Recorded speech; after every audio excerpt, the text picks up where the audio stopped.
different format than we usually do. So we'll try it out this week, see how it works, and hopefully we'll take it from there. Instead of doing our typical format of working through the on your owns together, since there isn't any back and forth, what we're going to do is I'm going to walk through each section, and then I'm going to say, okay, now is time for you to pause this video and try the on your own section. Okay, so I'm not actually going to be walking through the on your owns with you. I'm just going to be doing the examples, so hopefully we can cut this time down a little bit. And then after everything's all done, if you're still struggling with some of the on your owns, you can text me and let me know which ones, and I can come and make a separate video. It's just a short clip showing you how to walk through that specific on your own problem if you're having a problem. Okay, so that's how we're going to run this, and hopefully it'll work a little bit faster. Okay, all right, so let's start with Module 10. This module, we are talking about acids and bases. So if you remember way back when, we learned about several different reactions. Remember we talked about a formation where you build up a chemical equation. We talked about a decomposition where it breaks down into its elements. Then we talked about a combustion, a complete combustion reaction. And so that was way back towards the beginning, maybe module 2 or 3, something like that. So now we're coming back to that after all we've learned, and we're going to talk about acids and bases. Another type of reaction in chemistry is called an acid-base reaction, okay? And you're going to learn why, when we talk about an acid, we always talk about a base with it. They go together like peanut butter and jelly, okay? So first we're just going to start talking about what an acid and what a base actually is in terms of their physical characteristics, okay? So I have a little list right here that I'm going to hold up because it's kind of hard to see if I hold it too far away. So let's first talk about acids, and I'm going to label them red, and you can see that the book does this throughout, and there's a reason for that, and I'm going to label bases blue. Okay, so first we're going to talk about acids. Acids have 3 physical characteristics, okay? If you were to taste it, it would taste sour. Now, the book says don't taste chemicals. Obviously, you know, if it's a lemon or something like that, that's fine. But on the whole, you're not going to do that, okay? So although this is a characteristic, we obviously don't taste everything because some of them can be very poisonous. And the second one is that if it is an acid, it is a covalent compound that conducts electricity when put in water. So really, this is just telling you that if you test something that's in water and it conducts electricity, it is an acid, okay? And the last one is turn blue litmus paper red. Now, this doesn't help you unless you know what litmus paper is, okay? Litmus paper is just a piece of paper, and it comes in 2 different colors. It either is blue or red. And you test both of them. So let's say I have a substance, I don't know if it's an acid, and I take both my red and my blue and I stick them both into the substance, okay? The red litmus paper should stay red. Acids are always red, okay? So if it stays red, that's an indicator that whatever it is already an acid. Now, if you take a blue piece of paper and dip it in this substance and it turns red, then it's an acid, okay? So red is always acid. It's an indicator that whatever you're dealing with is an acid, okay? So let's talk about bases, okay? And you'll see why in a second they go together. So bases taste bitter. So this is, hopefully you'll see the B's help you out. Bases, bitter. So instead of being sour, they're going to have more bitter flavor. The second physical characteristic is it's slippery in water. So if you put a substance that's a base into some water, it's going to feel slippery, kind of like soap, okay?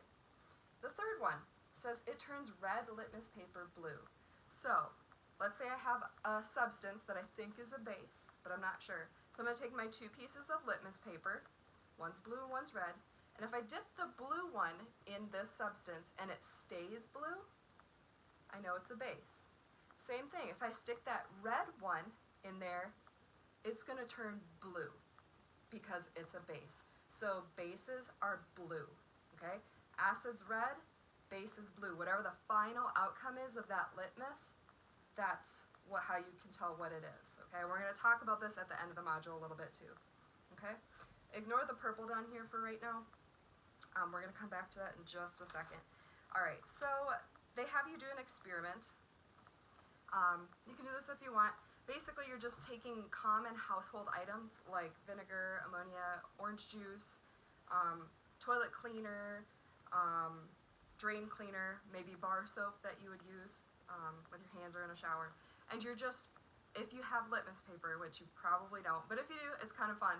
You can test it and see which is which with the litmus paper, and that's pretty fun to watch those colors change. Okay, so now we talked about the physical characteristics. Let's talk about the chemical characteristics of acids and bases. What does it mean for something to be an acid? What does it mean to be a base when it comes to chemistry? Okay, so think about it for a second. This is, and we're on page 322. Okay, it says an acid is simply a molecule that donates an H+ ion. And in the same way, a base is a molecule that accepts an H+ ion. Okay? So, you should be able to see by these definitions, you should be thinking, okay, acids give and bases accept. So, it sounds like they can't do their job without one another. Okay? So, that's why when we talk about an acid, we always talk about a base, because they go together. They can't do their job without each other. Okay? Now, you're probably wondering, what is an H+ ion? I don't know what that is.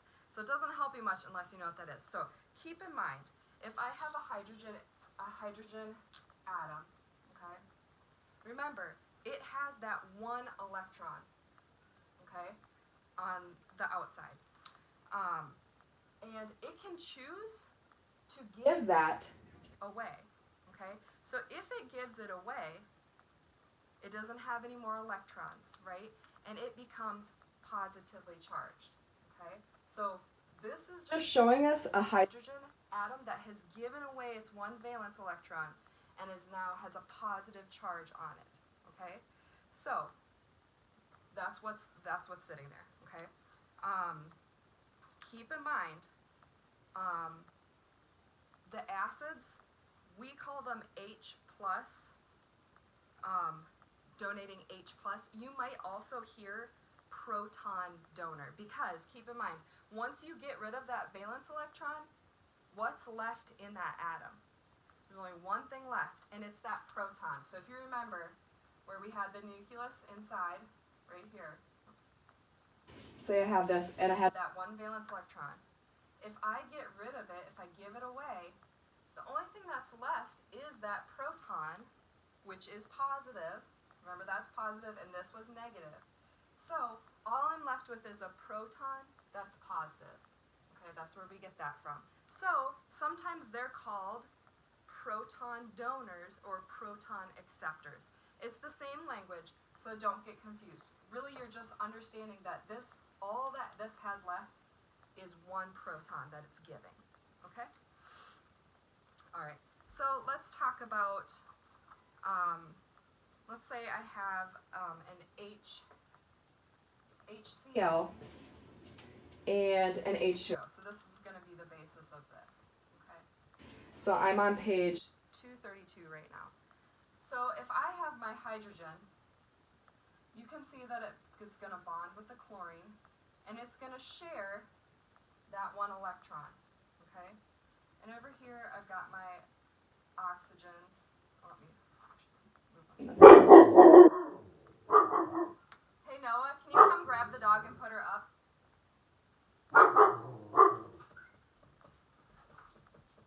Okay, so let's say I've got these two. Now remember, electronegativity. On our thing, right here, hydrogen's over here, and chlorine is over here. Chlorine wants to hold on to that shared electron, so it's going to have it way more of the time than hydrogen is. So hydrogen is going to kind of get annoyed and be like, okay, I hardly have this. I'm going to just give this one to you, and I'm going to join someone that I have that I can share more appropriately. So hydrogen, this is what happens in an acid-base reaction. Hydrogen's going to leave its one electron with chlorine, okay? And now, instead, it's going to come over, oops. It's H2O.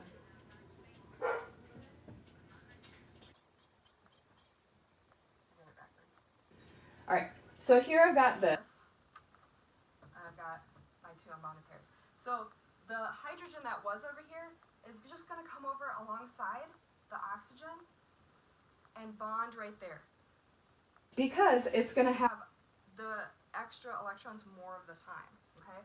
Well, when that happens, this Cl is going to become negative because it gained that extra negative. And this one over here gained that extra proton, which is positive. So it went from being two not charged substances, they were equal. This was positive and negative and positive and negative. And when it gave up that electron, they formed ions. So now I just have a chlorine ion, and this is now H3O+. Those are both ions. Okay, so this is what it means to be a donor. So this was a donor, it donated this to this, and this was an acceptor, okay? So if I'm labeling, this is what it means to be an acid. This, whatever it is, whatever gave up the hydrogen is now the acid, and whatever accepted it, this one, is now the base. So really, an acid is just the one that gave up the hydrogen, and the base is the one that's going to accept it, okay? So, let me erase this portion right here. And we'll see how that works. Okay? So if I have my formula right here, and I want to try to tell which one is going to be the acid and which one is going to be the base, I'm always going to look on my reactant side, okay? I'm not going to label anything over here on my product side because I want to see which one is the base that's the reactor. Okay, so I'm only focusing on these two. So I'm asking, which one's the base, which one's the acid? Now I know we already looked right here, but what I'm going to do is I'm always going to separate them. So I'm going to draw a line through and separate my hydrogen off because I know that's what's going to be given away. And over here, I'm going to look and see, which one of these is going to take it. So I can see in this example, this is a pretty easy example, this one's just going to go ahead and take it. So if I look back and forth from this side to this side, I should see that this one went from 2 to 3. So this was the one that accepted it. So I'm going to list acid and base. Okay. Let's see. So really you're just looking to see where the H went. That's really all it is. Now, on page 324, amphiprotic, okay? Some compounds, there are a few, that can act as an acid and a base, depending on the reaction, okay? So in this instance, and you're going to find that water is one of these substances. You might also hear the term amphoteric.